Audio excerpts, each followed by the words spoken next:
Hello everyone, आज हम देखेंगे कि ई वे बिल हमें कैसे बनाना है पोर्टल से। तो चलिए स्टार्ट करते हैं। ई वे बिल बनाने के लिए हमारे पास में ई वे बिल डैशबोर्ड का जो लॉगिन आईडी पासवर्ड है वो होना ज़रूरी है। अगर आपके पास में नहीं है तो उसे जनरेट कर लीजिए। देन आपको लॉगिन करना है। आप जैसे ही लॉगिन करते हो डैशबोर्ड में आपको लास्ट 7 डेज के ई वे बिल शो होते हैं। एंड अगर आपको अभी नया जनरेट करना है देन आपको यहाँ पे ई इनवॉइस पोर्टल का एक ऑप्शन दिखेगा। तो यहाँ पे आप देख पा रहे हो ई इनवॉइस पोर्टल का ऑप्शन ये एक है।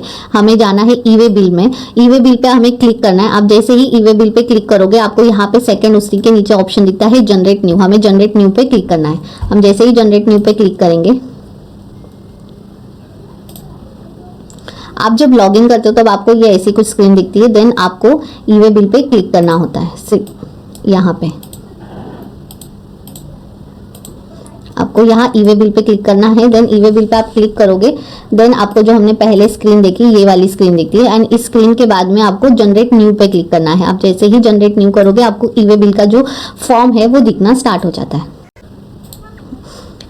आपने जैसे ही जनरेट न्यू पे क्लिक किया आपको ये ई वे बिल एंट्री का फॉर्म दिखना स्टार्ट हो गया। अब यहाँ पे आपको सारे ऑप्शन सिलेक्ट करना है। जैसे सप्लाई टाइप आपका आउटवर्ड है, इनवर्ड है। जैसे अगर सेल कर रहे हो तो आउटवर्ड होता है, सप्लाई है, एक्सपोर्ट है, जॉब वर्क है, क्या है तो सप्लाई सिलेक्ट करना है। जो भी आपका टाइप होगा, जैसे भी डॉक्यूमेंट टाइप में टैक्स इनवॉइस है या क्या है वो, डॉक्यूमेंट नंबर कि कौन से नंबर का अभी आपका ये ई वे बिल चल रहा है, डॉक्यूमेंट डेट क्या है, एंड ट्रांजेक्शन टाइप रेगुलर है या कंपोजिशन जो भी है वहाँ पे आपको ड्रॉप डाउन से सिलेक्ट करना है। देन आपको नेम डालना है। जैसे कि बिल फ्रॉम, अब बिल फ्रॉम में जिसका आपने लॉगिन किया उसके जो ऑटोमेटिक डिटेल्स है वो सारी डिटेल्स आ जाते हैं। स्टेट, नंबर, पिन कोड, वो सारी डिटेल्स आ जाती है। वो जैसे ही आप डालोगे उसके बाद में आपको बिल टू के जो डिटेल्स है वो डालना है, bill to and ship to. यहाँ पे आपको बिल टू डालना है एंड यहाँ पे आपको शिप टू डालना है।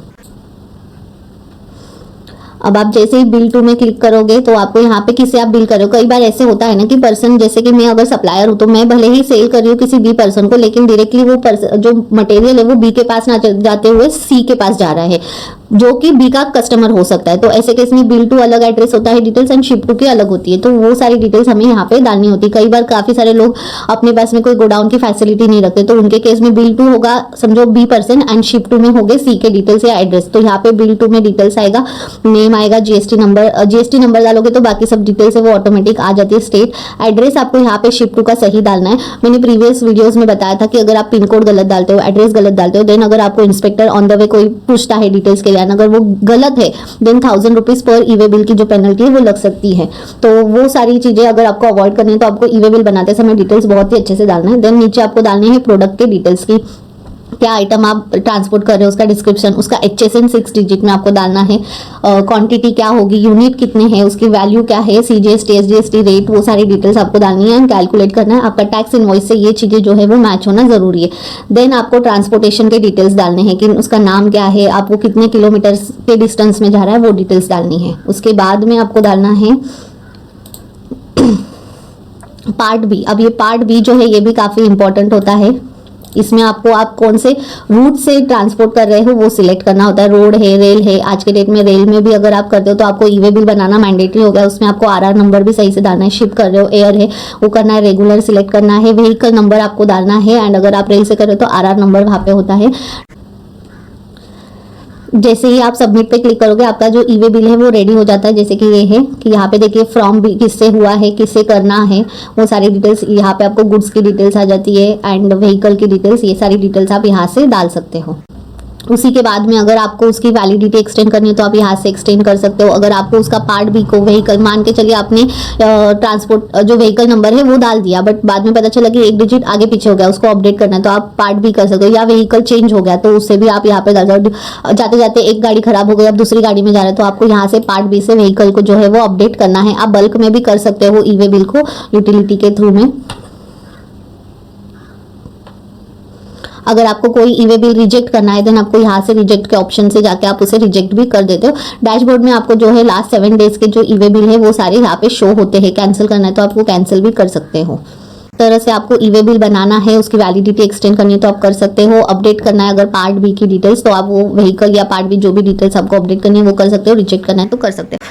आई होप कि आपको समझ में आया होगा कि हमें ई वे बिल कैसे बनाना है। जैसे ही आप ई वे बिल बनाते हो, आपको इस ई वे बिल को आपके क्लाइंट्स के पास में देना है कि ताकि वो आगे जब भी ट्रांसपोर्ट करे तो ट्रांसपोर्टर के पास में अगर ई इनवॉइस एलिजिबल है तो ई इनवॉइस होना ज़रूरी है, टैक्स इनवॉइस होना ज़रूरी है, डिलीवरी चलान होता है, ई वे बिल होता है, ये जो सारे डॉक्यूमेंट्स है। उसके बाद में जो भी मटेरियल्स है उस मटेरियल के अगर कुछ सपोर्टिंग डॉक्यूमेंट्स हो गए तो वो सारी चीज़ें होना ज़रूरी है।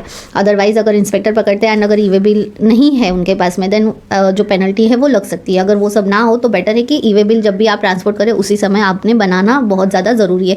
एंड अभी जो 1 जनवरी से चेंजेस हुए उसके बाद में वो वैलिडिटी एक्सटेंशन रिस्ट्रिक्शंस उसमें काफ़ी सारे आ गए हैं, तो बेटर है ऑन द स्पॉट जब भी आप भेज रहे हो मटेरियल तभी आपको ई वे बिल बनाना ज़रूरी है। एंड आई होप कि आप लोगों ने जो मल्टी फैक्टर ऑथेंटिकेशन का ऑप्शन है उसे भी एनेबल कर दिया होगा, ताकि जब भी आप नया ई इनवॉइस या ई वे बनाओ तो आपको OTP उसके आ जाएंगे। So I hope this information helps you. आपको ये इन्फॉर्मेशन अच्छी लगी होगी, आपको समझ में आया होगा ई वे बिल कैसे बनाना है। और भी ऐसे इन्फॉर्मेटिव वीडियोस के लिए हमारे चैनल को ज़रूर सब्सक्राइब करें। एंड अगर आप डिटेल में GST return filing, GST registration and income tax के कोर्स करना चाहते हो, देन डिस्क्रिप्शन में हमने हमारे कोर्स की लिंक भी दी है, अभी जाके उसे एनरोल कीजिए। प्राइजेस फिलहाल काफ़ी ज़्यादा कम रखी है, फ्यूचर में हम उसे डेफिनेटली प्राइजेस जो है वो बढ़ सकती है। सो अभी जाइए एंड उससे ज़रूर एनरोल करें।